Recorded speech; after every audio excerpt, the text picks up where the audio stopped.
তো হ্যালো বন্ধুরা, স্বাগত আপনাদের ক্রিপ্টো নেক্সাসের আরেকটা ভিডিওতে। আমি এমন শুরু করছি আজকের ভিডিও। তো আজকের ভিডিওতে মেনলি আমরা বলবো একটা মার্কেট আপডেটস, যেটা হচ্ছে খুবই গুরুত্বপূর্ণ এবং খুবই ইন্টারেস্টিং। কিন্তু এর আগে আমরা একটা এডুকেশনাল টপিক নিয়ে কথা বলবো, যেটা কিন্তু এই মার্কেট আপডেটটাকে আপনাদের বুঝতে সুবিধা করবে। সেই এডুকেশনাল টপিকটা হচ্ছে যে ক্রিপ্টো রিজার্ভ। তো এখন ক্রিপ্টো রিজার্ভ কি?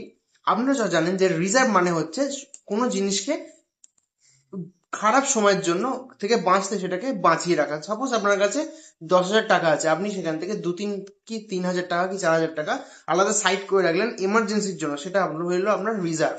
তো এখন কি, এখনকার দেশগুলো কি করছে না, ডিজিটাল বলতে পারেন যে অ্যাসেট আছে, যেগুলো লিমিটেড অ্যাসেট, যেগুলো ডিমান্ড আর নেই, সেই ধরনের অ্যাসেটকে কিন্তু তারা জমিয়ে রাখছে এবং তারা রিজার্ভে করে রাখছে। যেমন বলতে পারেন যে গোল্ডকে কিন্তু তারা একটা ভালো রিজার্ভে কিন্তু অনেক দেশ কিন্তু রাখছে। কারণ যখন আমাদের দেশে বা বলতে পারেন বড় যুদ্ধ হবে, বড় কোনো কিছু কোনো কারণে বড় ফিনান্সিয়াল ক্রাইসিস হবে, নোটের প্রবলেম হবে, তখন কিন্তু তারা এই গোল্ডকে কাজে লাগিয়েই একটা তাদের নিজেদের সামাল দেওয়ার চেষ্টা করবে। ওকে, এখন মেনলি বলতে গেলে বহু দেশ আছে, তারা কিন্তু এই আসল যে মানে ফিজিক্যাল অ্যাসেটের থেকে তারা মেনলি ক্রিপ্টো অ্যাসেটকে কিন্তু ইউজ করছে। যেমন বলতে পারেন যে বিটকয়েনের সাপ্লাই কিন্তু বলতে পারেন লিমিটেড 21 মিলিয়ন মাত্র। তো বিটকয়েনের ডিমান্ড যতই বাড়ুক না কেন, সাপ্লাই কখনো বাড়বে না। ওকে, কিন্তু এখন অনেক দেশ কি করছে, তারা বিটকয়েনকে মনে করছেন যে তারা সেটা হচ্ছে ডিজিটাল গোল্ড, এবং সেই মনে করে তারা কিন্তু বিটকয়েনকে তারা একটা অ্যাসেটের আকারে দেখছে এবং অ্যাসেটের আকারে তারা জমিয়ে রাখার চেষ্টা করছে। এখন আছে মেনলি মার্কেট আপডেটস আপনারা স্ক্রিনে দেখতে পাচ্ছেন যে ইউক্রেন, ওকে, ইউক্রেন গভর্নমেন্ট প্রায় 8.3 মিলিয়ন ওয়ার্থ অফ ইউএসডিটি কিন্তু নিজেদের স্টেট ম্যানেজমেন্ট থেকে নিয়ে এসেছে। ওকে, এই ইউএসডিটি কিন্তু মার্কেট থেকে কেনা না, এই ইউএসডিটিটা যে সমস্ত ক্রিমিনাল আছে তাদের থেকে কিন্তু সিজ করা। ওকে, তো এতে আমাদের কি, ইউক্রেন কিন্তু মেনলি চাইছে যে ক্রিপ্টো অ্যাসেটকে কিন্তু নিজেদের দেশে জমিয়ে রাখতে। তারা একটা ক্রিপ্টো অ্যাসেটের কিন্তু প্ল্যানিং করছে, যে ক্রিপ্টো অ্যাসেট রিজার্ভে কিন্তু তারা প্ল্যান করছে নিজেদের দেশে।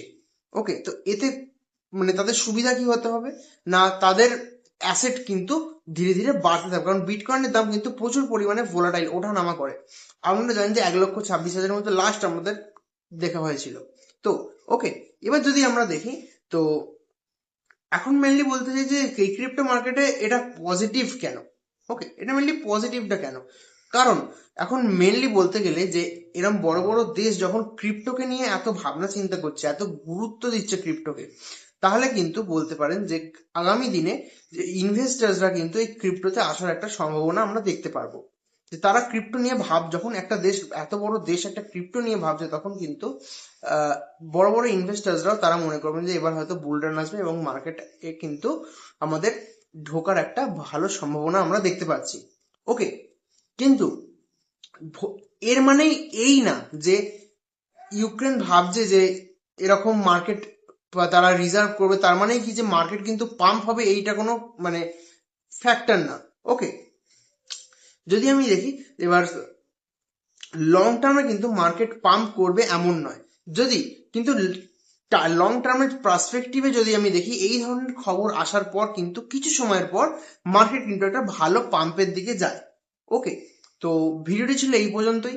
ভিডিওটি ভালো লাগলে লাইক করুন, শেয়ার করুন, সাবস্ক্রাইব করুন চ্যানেলটিকে। ভিডিওটি দেখার জন্য ধন্যবাদ। দেখা হচ্ছে পরের ভিডিওতে। আর হ্যাঁ, ডিসক্রিপশনে টেলিগ্রাম লিংক দেওয়া আছে চ্যানেলের, সেখানে কিন্তু আপনারা এই ধরনের যে মার্কেট আপডেট, সেই মার্কেট আপডেট কিন্তু সঙ্গে সঙ্গে পেয়ে যাবেন, একদম ইনস্ট্যান্ট। সেই লিঙ্কটি ট্যাপ করে টেলিগ্রাম চ্যানেল জয়েন করে নিন, সেখানে কিন্তু আমি ট্রেডও দিয়ে থাকি।